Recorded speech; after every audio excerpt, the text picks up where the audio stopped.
ovarian syndrome. My feet were swelling. It was just getting to the point where it was so bad. My depression was getting so bad. My anxiety was getting so bad. I was secluding myself. I was, just doing erratic things that, like, I just I didn't know all these emotions that I was having. I was just making these really strange, crazy decisions. And I'm like, I'm an adult. I shouldn't be doing that. And I realized that when I went to therapy. Okay, so there goes that. So, again, my final time, I called my, around the area. Now, this is the only person that I was trying for these 10 years. I was trying locally through here, through where I live. I really don't want to say any names because I don't want to make anybody feel bad or put a bad rep out there for anybody, because this system is really a really good system and I use it for all my doctors and everything, so I really don't want to put anything out there. But I was trying for years. I called a final time. I said, listen, I am really, really, really wanting this surgery. Oh, I'm like, is that my hair? I'm really, really wanting this surgery. Here's my insurance information. Will it cover it? I have three documents of medical necessity from my doctors. They said, no, it doesn't matter. Your insurance will not cover this surgery. I said, okay, what's the cash price? They said about $20,000. So, of course, I felt really let down, and I felt like there was no hope. Of course, yeah, I lost 90 pounds before, but I gained it back. And it's so easy to gain it back. And I tried everything. So then I had given up at this point. My mom had spoke to somebody in one of her classes, and she had said that she went down south to this one doctor. So, my mom came to me and she told me about it, and I kind of just brushed it off. I was just like, I'm not getting my hopes up to be smacked in the face again with a no. I can't. My anxiety and my depression is so much, it's just going to make me even more depressed. And I'm going to feel like there's still no hope. And then she finally was just like, please. She bribed me a little bit. She did bribe me a little bit. And she's just like, listen, if you do this, and follow through, whatever the case may be, I'll take you shopping. I forget what she said. She's like, I'll take you shopping. I'll do something. So I'm like, okay, I'll do it. So I inquired. It is the Bariatrics Center, Bariatrics with an X, in Coral Springs, Florida. It's Dr. Wiseman and Dr. Taggar. And I inquired on their website, and I get a phone call, and I asked them, typically I said, what kind of insurance do you guys take? They said, really, it's corporations that really pay for it. And I have group insurance, so that was never going to happen. I had my insurance agent even look for something that carried the weight loss as a benefit on your insurance, and he just couldn't find anything. And so they had said, well, we have a special price right now. It's just under $9,000. And I'm like, what? Not that I have that kind of money just sitting around, but I was just like, wow, like, I will do anything I need to do to get this surgery. I did research on them. They are people from around the world go to these surgeons. And, I don't want to get emotional, but I feel like it's going to happen. And I did a lot of research on them. So I sat with my dad and my mom. And I told them about it. And the first thing that they said was, like, let's do it. I don't care. It's an affordable price. Did you do research? Of course they asked me questions, but they said, let's do it. And my world completely changed. I just started crying. I mean, I was just like, are you serious? Then I get on the phone with the girl and I'm like, we're going to do this. We're going to do cash. How much does it, take? And she told me, okay, I need the deposit. So I give her the deposit, and then she said that the rest goes to the hospital, and that's due. So they split it. So like the doctor's portion is a certain amount, and then the hospital's another amount. And the hospital you have to pay directly. The doctor's office you have to pay. So I was like, oh my God. So literally she's telling me all this stuff, and I'm like literally like crying. Like crying my eyes out, like, oh my gosh, I can't believe this. Like, there's light at the end of the tunnel. Like, I can't believe this.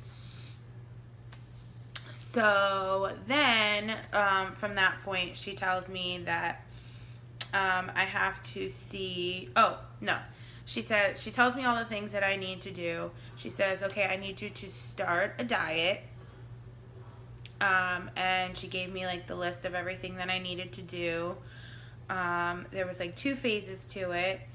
And the reason for that is that, when the doctor goes in, if you have a fatty liver, it's harder to get to your stomach than it would be if you have a clean liver. It's easier to get to your stomach. If you have a fatty liver, it's so much harder, and there's so much more trauma that happens within your stomach. So you're supposed to go on a diet. So she's like, why don't you start that now? I'm going to set up FaceTime with the doctor so he can explain more of it to you. And then if you still want to proceed, we'll go from there. So I did that. I got on the phone with him, Dr.taggar, and it was really quick. He told me about the surgery, like stuff that I already knew, but he was so awesome, and he told me all these great things about the surgery, exactly what's done, that 80% of your stomach is taken out of your body. Essentially, it just decreases what you can eat every day, and each and every meal. He told me about what it was going to be like after surgery and everything, and he's like, okay, we're going to send you the packet, we're going to send you everything. So at that point, I was in rush mode. I was like, let's do this, because I don't want to waste any time. I just want to do it. I just want to get it over with, because I feel like if I wait, something's going to happen and I'm not going to end up doing it. So he said, okay, well, I need you to see a pulmonologist, a psychologist, and your primary doctor to get like all your blood work, your chest x-ray. So I immediately got on the phone, made all my appointments. The only thing was, now a psychologist I saw on a regular basis, so that was no problem. They were like, hey girl, we see you all the time, like, so she's just like, absolutely, I'll clear you. I'm so excited for you. My psychologist is the best out there. My dogs are talking to each other right now, so shh, shh, shh. So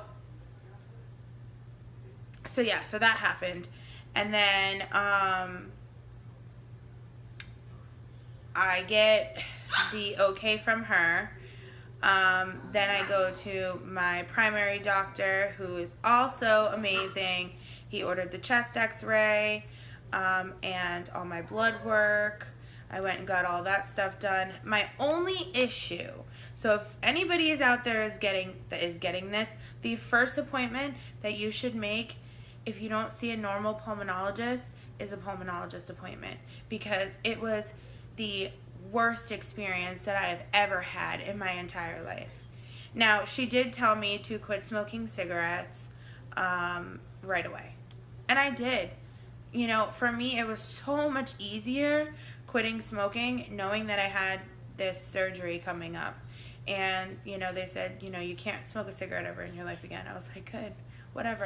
There's so many, like, I'll vape, like, if I have to, like, I don't, you know, I'm not going to let that smoking, you know, contribute to me not getting my surgery. Like, that's not going to happen. So I went ahead and I was just like, I quit.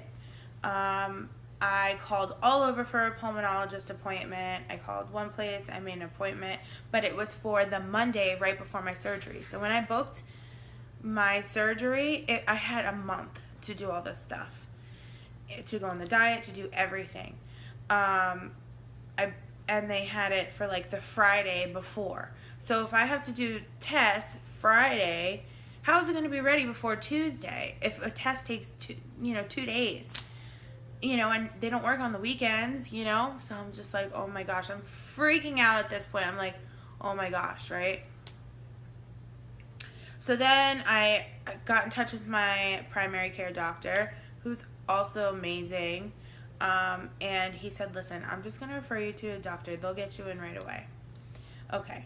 So I go to that doctor. Their staff was very, very nice, knew about my situation, knew I needed the surgery, knew I was wanting it for 10 years.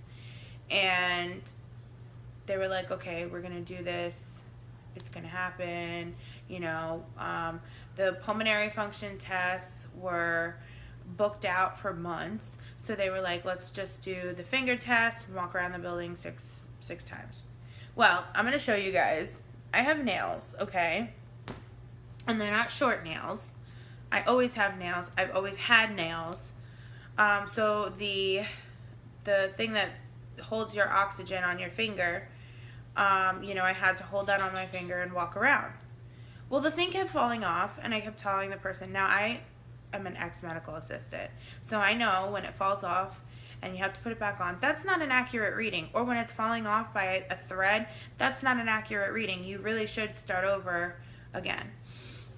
So I go there, I do that. Now this appointment that I had, fortunately, the doctor saved me. My primary care saved me because the pulmonologist appointment got me right in, and it was like a week and a half before my surgery. So I'm like, thank God, I'll be able to get the clearance whenever. And there was a medical assistant there that was really great, and she just was like really pulling for me at the pulmonologist appointment. So I left there feeling fine. I felt great. So I'm just like, yes, like the kid didn't say anything. He's just like, oh, you know, it's normal, whatever. Well, the Thursday before my surgery, so this is 4 business days before my surgery, I get a phone call from Dr. Taggar's office saying, your pulmonologist did not clear you. And I lost it. Like, I absolutely lost it. I called their office. I said, why? He said he thought I was still smoking because of my oxygen levels. Okay. Like, I try to be a nice person. I try to not be mean to anybody, but when I'm pushed to a certain